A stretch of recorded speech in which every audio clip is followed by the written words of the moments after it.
कहीं ना कहीं पता चल गया कि राहुल गांधी को उनकी माताजी ने क्या संस्कार दिए। जिनके पिताजी चारा तक नहीं छोड़ा भैंसों का, वो बिहार का विकास करेंगे। जिनका भाई अभी कुछ है नहीं तो कहते हैं दरोगा ठुमका लगाओ नहीं तो सस्पेंड कर देंगे। तो मुझे लगता है अगर बिहार के अंदर इनकी सरकार आई तो दरोगा ठुमके लगा रहा होगा। ये इंसान जीते जी इंसान को नहीं छोड़ते, आज इन्होंने मृत लोगों को भी नहीं छोड़ा। जो लोग सनातन को डेंगू मलेरिया कह रहे थे, जो कह रहे थे बिहारी तो पैदा ही मजदूरी के लिए होता है, इनके दादा से दादी से लेकर नाना तक, पिताजी तक सब प्रधानमंत्री रहे, लेकिन कश्मीर को कर्फ्यू मुक्त नहीं कर पाए थे। दोनों बहन भाई जाकर के वहां बर्फ से खेल रहे थे। आज भी पर एक तुच्चा इंसान, राक्षस प्रजाति का इंसान भारत के प्रधानमंत्री की माता जी के ऊपर टिप्पणी करता है। ये प्रधानमंत्री का ख्वाब देखते हैं। प्रधानमंत्री बनने का एक गुण भी है इनके अंदर, ये तो राजनीतिक रोटियां इनको बनी बनाई मिल गई, नहीं तो इनको एक ग्राम पंचायत भी कोई नहीं चुनता है ना। अरे भैया तुम खुद पैरोल पे बाहर हो, तुम खुद चोर हो, और वो गांधी परिवार पूरा का पूरा बेल पे बाहर है और तुम दूसरे को चोर बोल रहे हो। तुम्हारा वो जीजा रॉबर्ट वाड्रा 2014 के बाद 100 रुपए की जमीन ने लिया, पहले 100 करोड़ की ले रहा था। तुम्हारी बहन प्रियंका वाड्रा 2.5 करोड़ की पेंटिंग बेच रही थी 2014 से पहले, आज एक पेंटिंग नहीं बेच रही। और इनके पी चिदम्बरम जी 8-8 करोड़ की गोभियां उगा रहे थे, फसलें उगा रहे थे।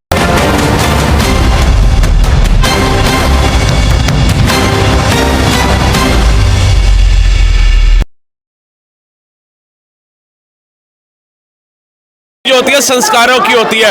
एक माँ होती है जो अपने बच्चे को एक अच्छी परवरिश देती है, एक अच्छे संस्कार देती है। और आज कहीं ना कहीं पता चल गया कि राहुल गांधी को उनकी माताजी ने क्या संस्कार दिए, तेजस्वी यादव को उनके माता पिता ने क्या संस्कार दिए, कि वो एक देश के प्रधानमंत्री की माताजी के ऊपर ऐसी टिप्पणी करने वाले का साथ देते हैं, उसको अपने स्टेज के ऊपर चढ़ने का मौका देते हैं। और उसने ऐसी भद्द टिप्पणी करी जिसने पूरे भारत को झंझोड़ के रख दिया।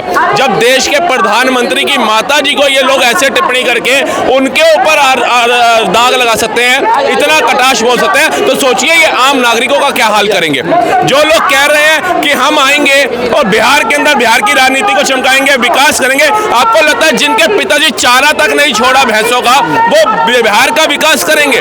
जिनका भाई अभी कुछ है नहीं तो कहते हैं दरोगा ठुमका लगाओ नहीं तो सस्पेंड कर देंगे। तो मुझे लगता है अगर बिहार के अंदर इनकी सरकार आई तो दरोगा ठुमके लगा रहा होगा और जनता अपनी जान बचा बचा करके भाग रही होगी। लेकिन भारत के प्रधानमंत्री का अपमान, देश का अपमान, देश की सेना का अपमान, राष्ट्र का अपमान, ये भारत की जनता बर्दाश्त नहीं करेगी। वही रोष आज आपको इस सड़कों पर दिख रहा है, क्योंकि राहुल गांधी को माफी मांगनी पड़ेगी, तेजस्वी यादव को माफी मांगनी पड़ेगी।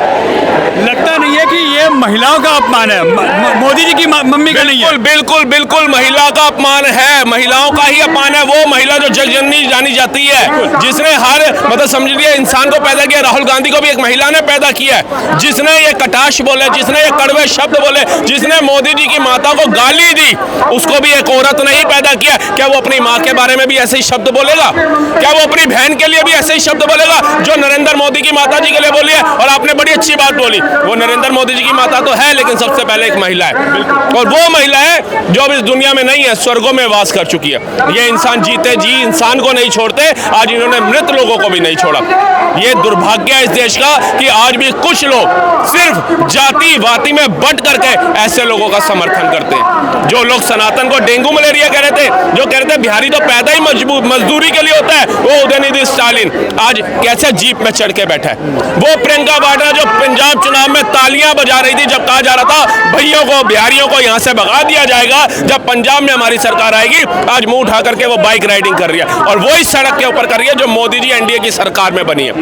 इनका एक ही काम है, ना काम करना ना करने देना, लेकिन जब काम हो जाए तो उसके ऊपर मौज मस्ती करना। जैसे आपको याद होगा इनके दादा से दादी से लेकर नाना तक, पिताजी तक सब प्रधानमंत्री रहे, लेकिन कश्मीर को कर्फ्यू मुक्त नहीं कर पाए थे। लेकिन जब कश्मीर कर्फ्यू मुक्त हो गया, जब धारा 370-35 में संशोधन हो गया, तो ये दोनों बहन भाई जाकर के वहां बर्फ से खेल रहे थे। आज जब विकास हो रहा है बिहार के अंदर, आज गांव गांव तक सड़कें बन रही है, तो इनको बुलेट चलाने याद आ रही है, आज इनको बाइक राइडिंग याद आ रही है। अगर तुमने ये काम कर दिए होते तो मुझे लगता है कि जो जंगल राज हाई कोर्ट ने बोला था वो बोलना नहीं पड़ता लालू के राज में। लगता नहीं है संस्कारों का फर्क है दोनों में? बिल्कुल जी बिल्कुल, संस्कार ही तो है भारतीय सभ्यता क्या, भारत की पहचान उसकी संस्कृति उसकी सभ्यता से है। आप देखिए जा करके जापान में इस समय प्रधानमंत्री जी, वहां की नारियां वहां की स्त्रियां भारतीय वेशभूषा के अंदर है, हमारे श्लोक बोल रही है, हमारे वेद सुना रही है, उधर है राजस्थानी गीत सुना रही है, स्वागत कर रही है, और वहीं पर एक तुच्चा इंसान, राक्षस प्रजाति का इंसान भारत के प्रधानमंत्री की माता जी के ऊपर टिप्पणी करता है। वही राहुल गांधी, आपको याद होगा, ये भी कहीं कटाक्ष कर चुका है गुजरात चुनाव के समय। वही केजरीवाल, ये भी बहुत कटाक्ष कर चुका है। आप बताइए, इस समय बिहार की रैली जरूरी है, जो पंजाब में आपदा आई है वहां जाना राहुल गांधी का जरूरी है।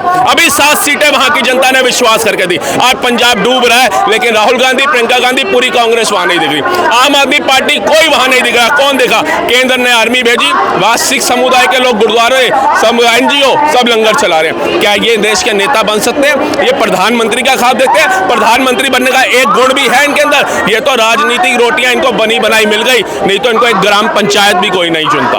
लगता नहीं है अगर इनके हाथ में सत्ता आती है तो ऐसे में वो राज्य, वो सरकार खतरे में रहेगी। खतरे में। आप देखो ना, हिमाचल बिजली बोर्ड जो है, बिजली का बिल नहीं भरा, वो हिमाचल भवन का, वो कोर्ट ने लताड़ लगाई। जो हिमाचल भवन का बिल नहीं भर पा रहे, वो गुजरात में कह रहे 125-200 यूनिट फ्री देंगे आपको, कहां से दोगे? जो तेलंगाना कर्नाटका के अंदर महंगाई नहीं खत्म कर पा रहे, वो कह रहे हमारे को देश में लाओ, हम महंगाई खत्म करेंगे, कहां से करोगे? ये सिर्फ अपने कुर्सी का चक्कर है और कुछ नहीं है। और जो कहता है, ट्रंप कह रहा है डूबती इकोनॉमी, भारत के लोगों को गुमराह कर रहा है। वो डूबती इकोनॉमी के अंदर ही 40 लाख रुपया राहुल गांधी कमा के बैठा है स्टॉक मार्केट के अंदर।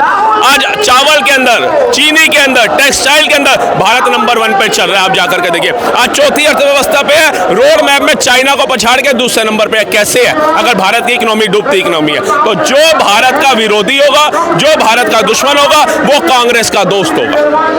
बिहारियों को पीटा जाता है, हर स्टेट में ये हालत होती है उनकी, उस पर एक शब्द नहीं बोलते, और जैसी वोट बैंक की बात आती है, बिहार की बात आती है, तुरंत इकट्ठा होते हैं, सारे कहते हैं हम आपका भला करेंगे। कोई भला नहीं करेंगे।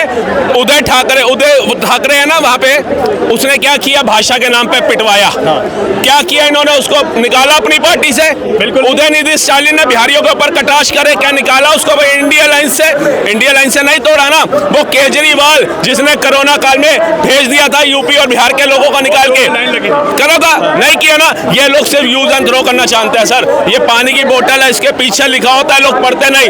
यूज, क्रश एंड थ्रो, ये बिहार के लोगों का वही करते हैं आज तक। 56 साल राज किया इन्होंने देश के ऊपर, तब इनको याद नहीं आता दलित, SC ST OBC बिहार के अंदर। आज अचानक 11 साल में मोदी जी का विकास देख के, मोदी जी का जनता के प्रति प्यार देख करके इनको याद आ गया कि SC ST OBC में मैंने बात करनी है, हिंदू मुसलमान पे मैंने बात करनी है, अराजकता फैलानी है, मंदिर मस्जिद करना है मैंने। अब क्यों नहीं कर रहे? आइए ना, राम मंदिर बना, कितनी लाशें गिरी? आप बताइए, गिरी? नहीं गिरी ना। ये तो कहते हैं खून की नदियां बह जाएंगी। भारत ही नहीं, दुबई में जाकर के देखिए, राम मंदिर बन गया, किसी को विरोध नहीं है। क्या वो इस्लामिक कंट्री नहीं है? 7 सैनिक कतर ने छोड़े, इस्लामिक कंट्री नहीं है। अभिनंदन आया 24 घंटे में, इस्लामिक कंट्री नहीं थी। BSF का जवान आया अभी ऑपरेशन सिंदूर के बाद, इस्लामिक कंट्री नहीं थी। मोदी का दबदबा, हमारी विदेश नीति, हमारा उभरता हुआ भारत, हमारा विकासशील भारत, जो मोदी जी का विजन है कि विकसित भारत 2047, कहीं ना कहीं राहुल गांधी और कांग्रेस खदेड़ना चाहती है। इस समय मोदी जी के अगेंस्ट कोई इनको विकल्प नहीं मिल रहा, तो क्या लग रहा है उसकी हताशा है इन लोगों के अंदर? बिल्कुल, जीवन भर नहीं मिलेगा। एक बात बताइए, जो इंफ्रास्ट्रक्चर को इंफ्रोटेक्टर बोलता हो वो मुख्यमंत्री बन सकता है क्या? जो तजुर्बा को तरबूजा बोलता हो वो मुख्यमंत्री बनेगा बिहार का? तो बिहार की लुटिया तो डूबी डूबी। जिनको आप एक बात बताइए, वो लालू जी स्टेज पे बैठे थे और कह रहे थे मोदी को हराना है, राहुल गांधी तेजस्वी को जिताना। अरे भैया, तुम खुद पैरोल पे बाहर हो, तुम खुद चोर हो, और वो गांधी परिवार पूरा का पूरा बेल पे बाहर है, और तुम दूसरे को चोर बोल रहे हो। कितने आरोपों के अंदर तुम अंदर हो? तुम्हारा वो जीजा रॉबर्ट वाड्रा 2014 के बाद 100 रुपए की जमीन नहीं लिया, पहले 100 करोड़ की ले रहा था, पैसा कहां से आ रहा था? तुम्हारी बहन प्रियंका वाड्रा 2.5 करोड़ की पेंटिंग बेच रही थी 2014 से पहले, आज एक पेंटिंग नहीं बेच रही, पैसा कहां से आ रहा था? वो इनके पी चिदम्बरम जी 8-8 करोड़ की गोभियां उगा रहे थे, फसलें उगा रहे थे, वो पैसा कहां से आ रहा था? आज इनको भ्रष्टाचार करने का मौका नहीं मिल रहा, क्योंकि नरेंद्र मोदी ने जब शपथ ली थी तो कहा था ना खाऊंगा ना खाने दूंगा। और अगर तुम मोदी को चोर बोलते हो तो राहुल गांधी, तेजस्वी यादव और नरेंद्र मोदी तीनों की संपत्ति सार्वजनिक कर दो, पता चल जाएगा चोर कौन है। बिहारियों के लिए क्या मैसेज है अगर एक युवा की बात करें तो? देखिए, हमने जब जहां तक समझा बिहारियों को, एक बिहारी सोपे भारी, एक बिहारी सबसे सच्ची यारी। वो बिहारी चाहे मैं कहता हूं पढ़ नहीं पाया होगा किसी कारण, लेकिन उसको पता है कि उसके देश के लिए क्या होना चाहिए, उसके राष्ट्र के लिए क्या होना चाहिए, उसके धर्म के लिए क्या होना चाहिए। तो मुझे जहां तक लगता है जैसे 20 सालों से लात खाता आ रहा है तेजस्वी यादव और लालू प्रसाद यादव, इस बार भी लात खाएंगे ये लोग।